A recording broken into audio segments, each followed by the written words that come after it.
성경에 마리아라는 이름을 가진 여인들이 참 여러 때입니다. 예수님의 어머니도 마리아고요. 또 막달라 출신의 여인도 7 귀신이 들렸다가 예수님께서 고쳐준 막달라 마리아도 그도 막달라리아라는 것은 지역을 말하는 것이고요. 그 여인의 이름도 마리아고요. 또 예수님의 이모고 또 글로바의 아내의 이름도 역시 마리아입니다. 그래서 마리아라는 이름은 참 흔한 이름입니다. 당시에 많은 사람들이 마리아라는 이름을 가졌습니다. 제가 오늘 말씀드리려고 하는 마리아는 죽었다가 예수님이 살려낸 나사로의 누이 동생이고 그의 언니는 그 마르다라는 여인입니다. 그리고 그 막내 동생이 마리아입니다. 그러니까 나사로, 마르다, 마리아는 한 가족입니다. 부모는 성경에 나와 있지 않은 거 보니까 부모는 아마 일지 여인 것 같습니다. 그래서 오라비 그 나사로가 그 집의 가장의 역할을 했던 것으로 추측이 됩니다. 근데 이 마지막 그 막내인 마리아는 또 다른 이름을 가지고 있는데 그 이름이 바로 예수님 발 아래에 있는 여인이다. 그러니까 예수님 발 아래의 여인이다 라는 그런 이름을 또 다른 이름을 가지고 있습니다. 하나의 닉네임 같은 것이죠. 오늘은 이 마리아라는 여인이 왜 예수님의 발 아래에 있는 여인으로 그렇게 우리들에게 인식되어져 있고 또 그런 이름을 갖게 되었는가? 예수님의 발 아래에 있다는 의미가 과연 우리의 신앙생활에서 무엇을 의미하는가 하는 것을 같이 좀 말씀을 나누고자 하는 것입니다. 그러므로서 우리의 믿음의 모습이 어떠해야 하는 것을 이 시간 여러분 마음속에 정리하시고 그런 아름다운 믿음의 모습으로 살아갈 수 있는 여러분 모두 되시기를 바랍니다. 첫 번째로 이 발 아래에 있다고 하는 이 의미는 발 아래에서 이 마리아가 말씀을 들었기 때문에 발 아래에 있는 여인이라는 그런 이름을 갖게 된 것이라는 것입니다. 성경의 기록 중에 마리아와 예수님의 첫 만남은 마리아 가정을 예수님이 방문했을 때부터 시작됩니다. 누가복음 10장 38절에서 42절의 말씀에 나오는데 예수님이 그 집을 들어가셨어요. 그러니까 예수님과 이 가정은 그래도 꽤 친분이 있었던 것 같아요. 그 집을 들어가니까 그 언니 마르다는요, 예수님이 오셨으니까 그냥 부엌에서 아주 분주하게 일을 합니다.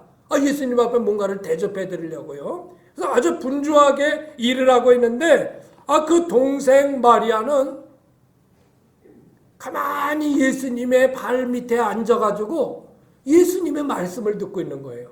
그러니까 이 마르다가 좀 화가 났어요. 아니 예수님, 주님, 좀 내 동생한테 얘기 좀 해주세요. 나는 이렇게 바빠 죽겠는데 얘는 여기 와 그냥 앉아 있잖아요. 내 동생 좀 말해서 좀 나를 좀 도와주겠어요 하고 좀 불평하는 마음으로 그런 태도로 예수님께 얘기를 합니다. 근데 마리아를 얼른 좀 일을 도와주게 하도록 해라는 것이죠. 자, 그랬을 때 예수님이 뭐라고 말씀하셨을까요? 한번 읽어보세요. 누가복음 10장 41절에서 42절 시작. 주께서 대답하여 이르시되 마르다야 마르다야 내가 많은 일로 염려하고 근심하나 몇 가지만 하든지 혹은 한 가지만이라도 족하니라. 마리아는 이 좋은 편을 택하였으니 빼앗기지 아니하리라. 이런 말씀을 하세요. 마르다를 2번 불러요. 마르다야 마르다야 하면서 마르다에게 어떤 그 진심으로 해주고 싶은 말을 예수님께서 일러주시는 그런 모습을 보여주고 있는 것입니다. 예수님은 언니의 일을 도와주지 않은 마리아를 책망하지 아니하고 오히려 발 앞에서 말씀을 듣는 마리아 편을 들어주시는 것처럼 보입니다. 그렇죠?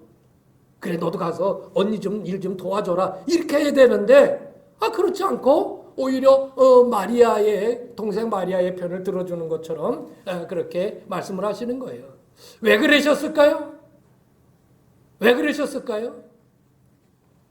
예수님은 마르다가 바쁘게 일하는 것을 나쁘다고 말씀하시지는 않았습니다. 너가 그 하는 일은 나쁜 일이다. 잘못된 거다. 이렇게 말씀을 하지 않았습니다. 다만 마리아가 예수님 발 앞에서 말씀을 듣는 그것이 더 좋은 것이다 라고 말씀하신 것입니다. 마르다가 예수님을 대접하기 위하여 음식을 준비하는 거 그건 나쁜 일은 아닙니다.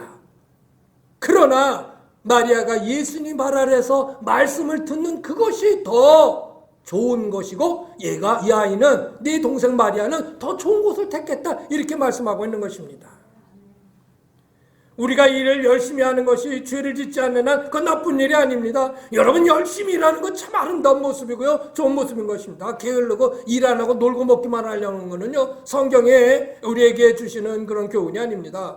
성경에는 일하기 싫거든 먹지도 말라라고 말씀하실 정도로 우리가 열심히 일하라는 것을 말씀하고 있습니다. 열심히 일하는 것 다 필요한 것이고요. 당연한 것입니다. 그런데 중요한 것은 그때 좋은 일, 더 값진 일이 있다는 것입니다. 내가 열심히 일을 해야 되지만 그보다도 더 좋은 일, 더 값진 일이 그 안에 있다는 것이죠. 그러나 우선순위로 해야 될 것이 있다는 것을, 우선의 가치가 있다는 것을 말씀하고 있는 것입니다. 친구라든지 누구 친한 누군가를 만나서 대화를 나누며 즐거운 시간을 갖는 것, 그거 삶의 질을 높이기 위해서 아주 귀한 일입니다. 그러나 그것이 주님 앞에 나가 앉는 것보다는 중요하지 않습니다. 주님 앞에 나가는 것보다 그것이 더 중요한 것이 아니라는 것입니다. 여행을 가거나 여가의 시간들을 누리는 것은 삶의 활력소를 위해서 아주 좋은 것입니다. 그러나 주님을 만나는 그 장소보다 중요하지는 않다는 것을 말씀드리는 것입니다. 여러분 집안일이나 손님을 맞이하는 거 중요한 일이죠. 집안일도 해야 되고요. 누군가 손님이 왔을 때 맞아드리는 거 중요한 일입니다. 그러나 주님 앞에서 그의 말씀을 드려야 될 시간보다 그것은 더 중요한 것이 아니라는 것입니다. 더 중요한 것이 있다는 거예요. 더 우선으로 해야 되는 것이 있다는 거예요. 예수님이 들어오셨으니 대접해주는 거 마땅하죠. 그러나 더 우선적으로 더 귀하게 좋은 것이 있다는 것을 우리에게 말씀하고 있는 것입니다. 생업을 위해 일하는 것 무엇보다도 중요한 일이죠. 그러나 성경은 우리에게 그런 육신의 양식도 중요하지만 영의 양식을 공급해주는 말씀을 먹는 것은 세상의 그 어떤 것보다 중요하고 가치가 있다라고 성경은 우리에게 말씀하고 있습니다. 사람이 떡으로만 살 것이 아니요 하나님의 입으로 나는 모든 말씀으로 살 것이니라. 여러분의 생업을 위해서 열심히 일하는 것 좋습니다.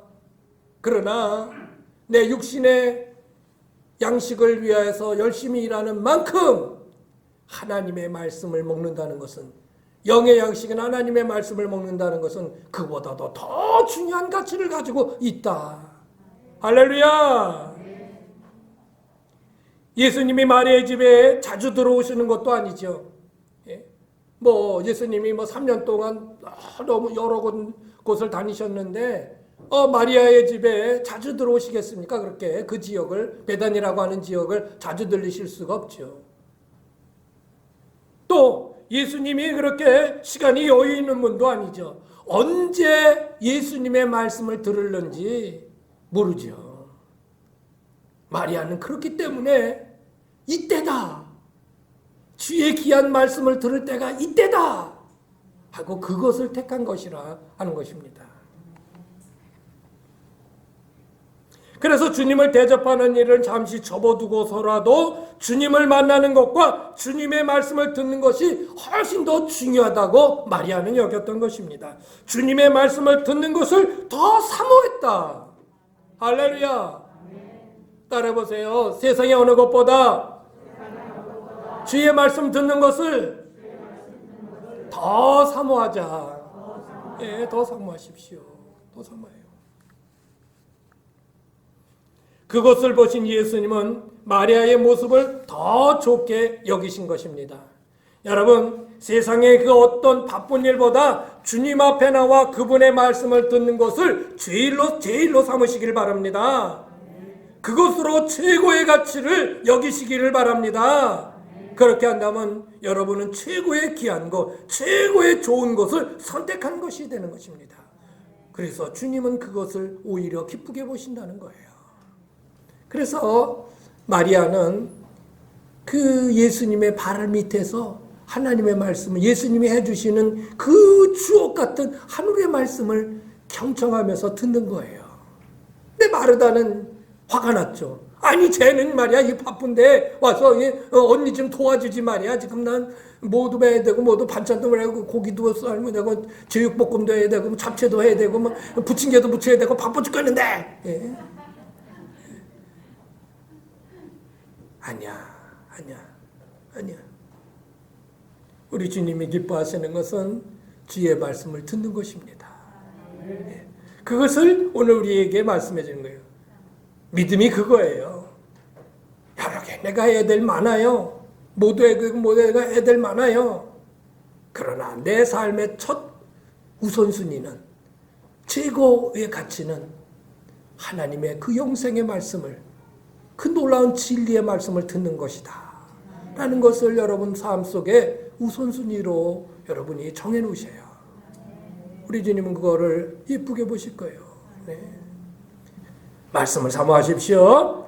자, 두 번째는요, 뭐예요? 발 아래 엎드렸다는 겁니다. 발 아래 엎드렸다. 그래서 이 마리아를 예수님의 발 아래의 여인이라고 얘기하는 것이라는 겁니다.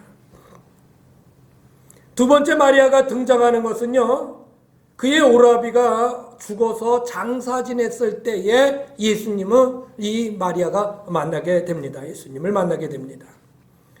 예수님이 나사로가 병들어 죽게 되었다고 하는 소식을 전갈받았습니다. 그러니까 지금 우리 오빠가 지금 병들어 죽게 됐으니 예수님 오셔서 우리 오빠를 얼른 좀 고쳐주세요. 그렇게 전갈을 줬어요. 근데 예수님이 왔는데 이게 웬일이야? 이미 오빠 나사로는 죽은 지 나흘이나 돼서 장사를 지내버린 거예요. 죽었어요. 오빠가 죽었어요. 예수님이 들어올 때 그 마르다와 마리아가 어떤 태도를 취했느냐가 서로 비교돼서 오늘 하나님의 말씀을 우리에게 전해주고 있습니다. 마르다는 어떻게 합니까? 예수님 앞에 해가지고 막 자기의 그 한탄을 늘어놓습니다. 좀 더 일찍 오시지 왜 이제 오셨냐고 그러면서 그의 아쉬운 마음을 막 쏟아놓습니다. 조금만 일찍 오셨으면 우리 오라버가 우리 나서 오빠가 안 돌아가셨을 수도 있는데 왜 이제 오셨냐고 막 그렇게 막 한탄을 해요. 그런데 마리아는 어떻게 했을까요? 예수님을 만나는 즉시 마리아는 이렇게 합니다. 요한복음 11장 32절 시작. 마리아가 예수가 오신 곳에 가서 배엎고 그 발 앞에 엎드리어 이르되 주께서 여기 계셨더라면 내 오라버니가 죽지 아니하겠나이다. 똑같은 말을 해요. 안타까운 사정을 똑같이 얘기를 해요. 그런데 마리아는 예수님의 발 앞에 엎드렸다는 거예요. 엎드렸다.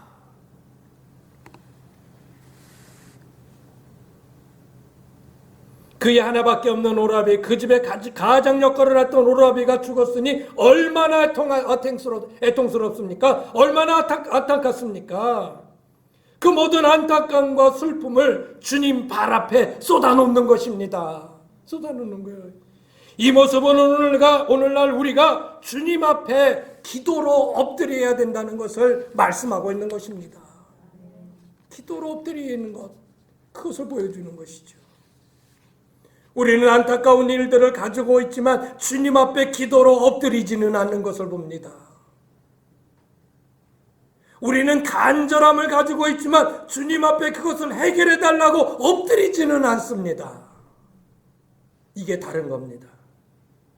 간절히 바라는 것과 주님 앞에 엎드려 간구하는 것은 달라요. 예수님 앞에 엎드려 애통하는 마리아를 보시고 예수님도 눈물을 흘리십니다. 눈물을 흘리셔요. 요한복음 11장 34절에서 35절 한번 읽어보세요. 시작. 이르시되 그를 어디 두었느냐 이르되 주여 와서 보옵소서. 예수께서 눈물을 흘리시더라. 눈물을 흘리시더라. 여러분, 우리가 기도할 때 주님은 우리의 기도에 동정해 주시는 분이십니다. 누가 기도하나? 무슨 먼 산 쳐다보듯이 그렇게 하시는 분이 아니에요. 여러분의 한숨 쉬면서 기도하는, 안타깝게 기도하는 것을 우리 주님은 들으시고 우리에게 같은 동정의 마음을 품고 계시고 우리 주님도 눈물을 흘리셔요. 네가 참 안 됐구나. 마리아의 애통함은 예수님의 마음을 움직이게 했습니다. 그리고 예수님께서 결단의 말씀을 하십니다. 그래, 무덤이 어딨니? 그리로 가자. 마리아가 눈물을 흘리며 예수님 발 앞에 간구하는 모습을 보면서 예수님도 눈물을 흘리시면서 그래, 무덤이 어디니? 그리로 가자 하고 그리로 가서 죽은 지 4일이 돼서 이미 냄새가 푹푹 나는 그 나사로를 다시금 예수님께서 살리십니다. 살리셔요. 그리고 그 이야기의 끝을 이렇게 맺습니다. 한번 읽어보실까요? 시작! 마리아에게 와서 예수께서 하신 일을 본 많은 유대인이 그를 믿었으나 이렇게 말씀하고 있습니다. 마리아에게 와서 예수께서 하신 일, 나사로에게서 와서 예수께서 하신 일이 아니고 그의 누나, 큰 누나 마르다에게 와서 예수께서 하신 일이 아니고 막내 동생 마리아에게 오셔서 예수님이 하신 일을 보고 많은 유대인들이 믿었더라. 이렇게 성경은 기록하고 있습니다. 아주 중요한 의미입니다. 마리아에게 왔다는 것입니다.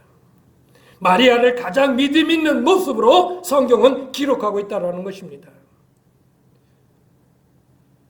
여러분, 우리가 원하는 것 같지, 원하는 마음을 갖지 않은 사람이 어디 있습니까? 어떤 일에 애통한 마음을 갖지 않은 사람이 어디 있습니까? 원하고 애통한 마음을 가지고 뭐가 됐으면 좋겠다는 간절한 마음은 다 가지고 있습니다. 그런데 주님의 발 앞에 엎드리냐는 겁니다, 우리가. 그래서 주님으로 하여금 눈물을 흘리게 하는 그런 일들을 여러분 하고 있느냐는 거예요. 안타깝기만 하죠. 안타깝기만 해요. 애통하기만 해요. 그거로 끝나잖아요. 그리고 내 마음 아시겠지. 내 마음 아시겠지.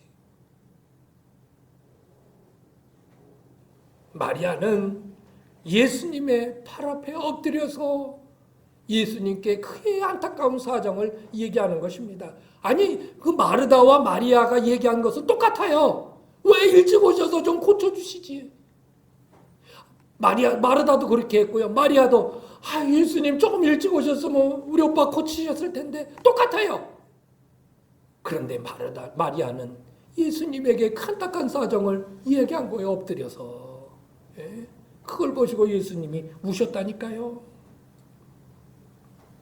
여러분, 주님 앞에 엎드려야 합니다.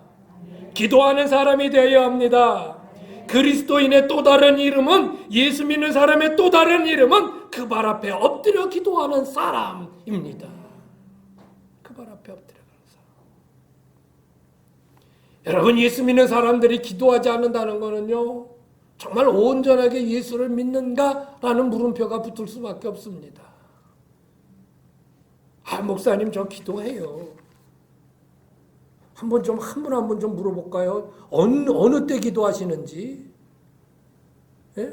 어느 때 기도하시는지? 글쎄 해요. 밥 먹을 때 좀 해요. 그래서 제가 밥 먹을 때 봤어요. 참. 번갯불에 콩고 먹는 것도 이거보다 느릴 거예요.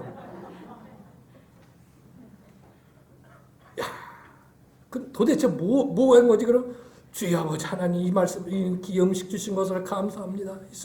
이래도 보통 한 3, 4초, 5초는 걸릴 텐데.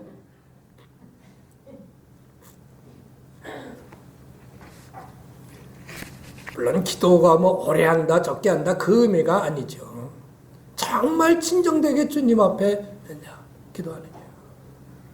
하나님 앞에 엎드려 기도하는 그런 일들이 여러분 정말 있었느냐?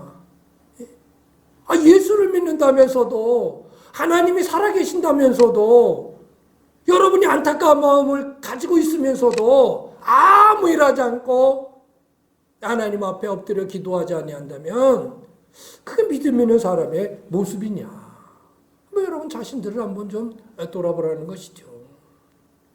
그리고 기도하는 여러분이 되시기를 바랍니다. 같이 한번 읽어보실까요? 시작! 너희가 내게 부르짖으며 내게 와서 기도하면 내가 너희들의 기도를 들을 것이요 너희가 온 마음으로 나를 구하면 나를 찾을 것이요 나를 만나리라. 제게는 하나님께 불을 짓고 찾았더니 하나님이 나를 만나 주셨다는 얘기를 말씀을 드린 것입니다. 여러분도 그렇게 하실 수 있습니다. 여러분도 그렇게 하실 수 있어요. 마리아는 예수님의 발 앞에 엎드려서 간구한 것입니다. 그의 안타까운 사정을 하나님께 아뢰는 것입니다. 그랬을 때 예수님께서 그 마리아의 그 눈물을 흘리는 것을 보시고 예수님도 눈물을 흘리시고 가셔서 죽은 지 나흘 된 그의 오라버니 나사로를 살려내신 것입니다. 아멘. 기도하는 여러분 되시기를 바랍니다. 자, 마지막은 뭘까요? 읽어볼까요? 시작. 발에 향유를 부어드렸다.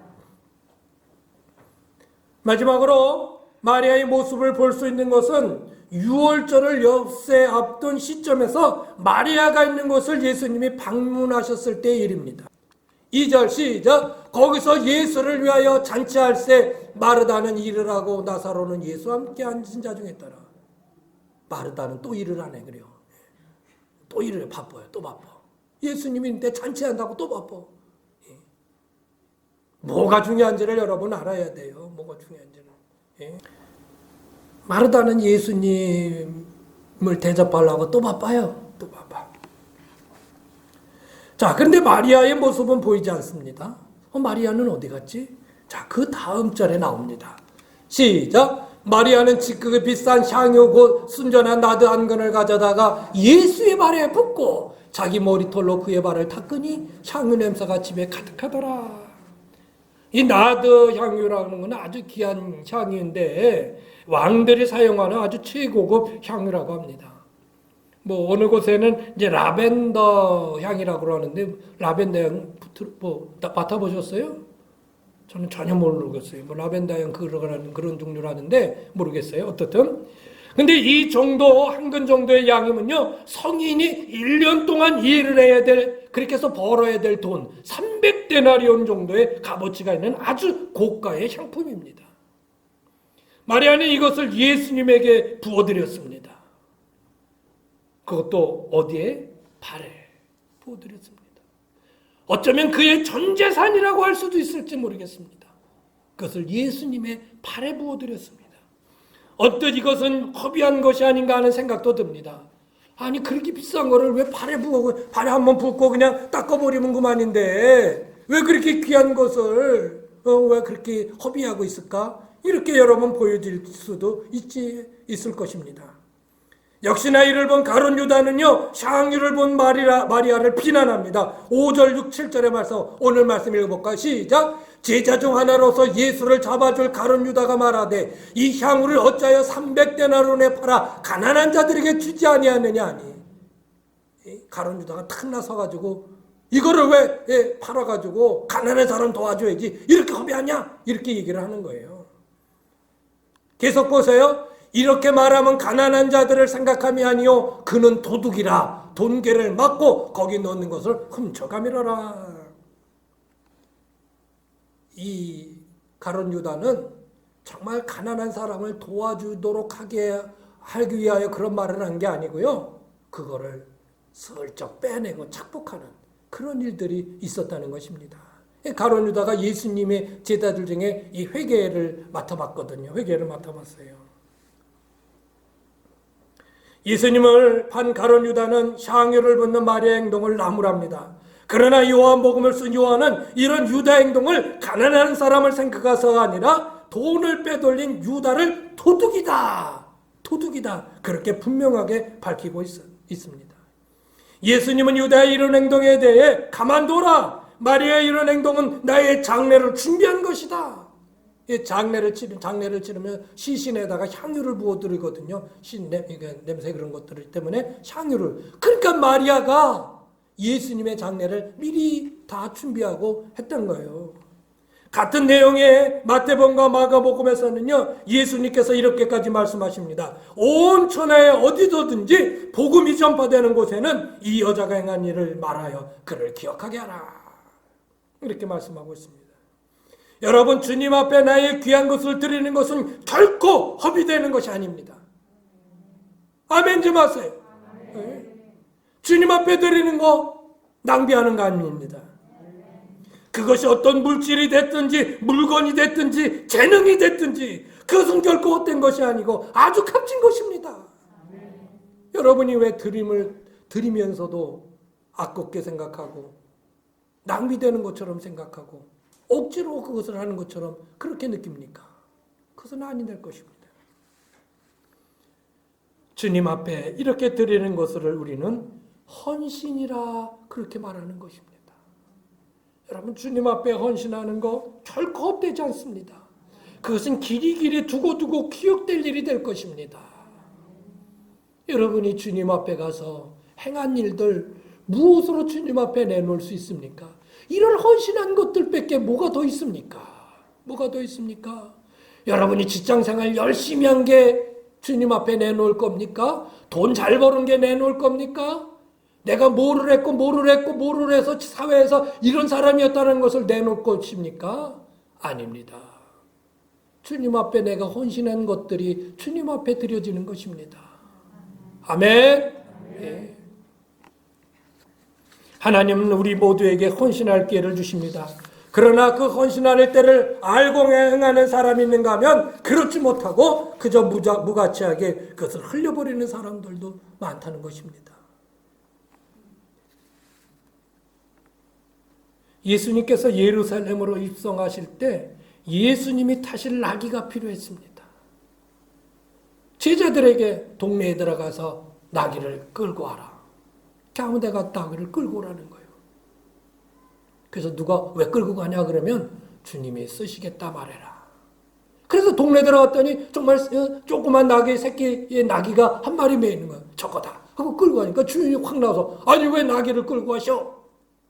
그랬더니 제자들이 예, 주님이 쓰시고자 합니다. 아 그래요? 가져가세요. 주님이 쓰시려고 한다는 그 말 한마디에 나귀의 주인은 자기의 나귀를 주님께 내어드린 것입니다. 주님께 자신의 나귀를 내어드린 이 헌신은 구약의 예언한 말씀을 이루는 헌신이 되었습니다. 구약의 선지자들이 그는 겸손하여 나귀를 타고 나귀 새끼를 타고 예루살렘에 들어간다고 하는 구약의 선지자들의 말을 바로 이룬 것이다 하는 것입니다. 그래서 아무도 예수님에게 내놓지 않았을 때 한 아이는 자기가 도시락으로 싸왔던 보리떡 5개와 물고기 2마리를 예수님에게 내놉니다. 아이예요, 아이. 어른도 아니에요. 예수님 여기 제가 먹을 게 있는데요 하고 그 아이가 예수님에게 오병이어를 내놓습니다. 예수님은 그것을 받아서 하늘을 향하여 축복하시고 그것을 나눠줍니다. 그랬더니 5,000명이 넘는 사람들에게 그것을 먹고도 남을 수 있는 양이 되게 하신 놀라운 역사, 기적이 나타난 것입니다. 여러분, 주님께 드리는 헌신은 참으로 아름다운 것입니다.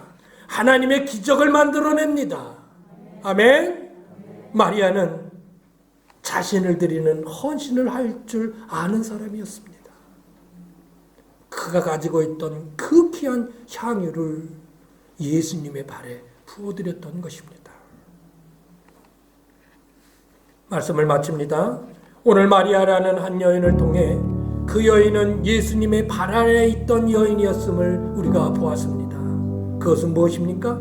예수님께 가까이 나아가 말씀을 사모했던 여인, 그 발 아래 엎드려 간구했던 여인, 그리고 자신이 가지고 있던 가장 귀한 것을 드리는 헌신했던 여인으로 오늘 우리에게 마리아의 모습을 말씀해주고 있는 것입니다. 믿음의 대장정 42번째 믿음이란 무엇입니까? 그것은 예수님의 발 아래 사람이 되는 것입니다. 여러분, 예수님의 발 아래의 사람이 되십시오. 여러분, 믿음은, 신앙은 주님께 더 가까이 나가는 것입니다. 그것이 믿음입니다. 믿는다 하고 적정한 거리를 두면 그건 진정한 믿음이 아닙니다. 어떤 이는 그렇습니다. 내가 주님을 믿는 건 여기까지, 더 가까이도 가지 않고 더 멀리도 가지 않는다. 난 여기다. 아주 선을 딱 정확하고 아주 딱 부러지게 정해놓고 갖고 그렇게 신앙생활하는 이들이 현대인들 참 많습니다. 나한테 더 이상의 헌신과 나에게 더 이상의 뭐 어떤 것들을 요구하지 말라. 난 여기까지다. 난 네가 할 수 있는 게 이거다. 여러분, 그런 믿음은 어떤 믿음일까요? 주님 앞에 칭찬받을 만한 믿음일까요? 아닙니다. 왜 예수 믿는데, 이왕 예수 믿는데 왜 그런 모습으로 우리가 예수를 믿어야 할까요? 더 가까이 나가십시오. 어디에까지? 예수님의 발 앞에까지, 예수님의 발에 닿을 때까지 더 가까이 나가세요. 더 가까이 나가세요. 이런 아름다운 신앙의 모습을 여러분 모두가 가져서 주님 앞에 기억될 만한, 또 주님이 여러분의 모습을 아름답게 볼 수 있는 여러분의 모든 신앙이 되시기를 주 예수님의 이름으로 축원을 드립니다.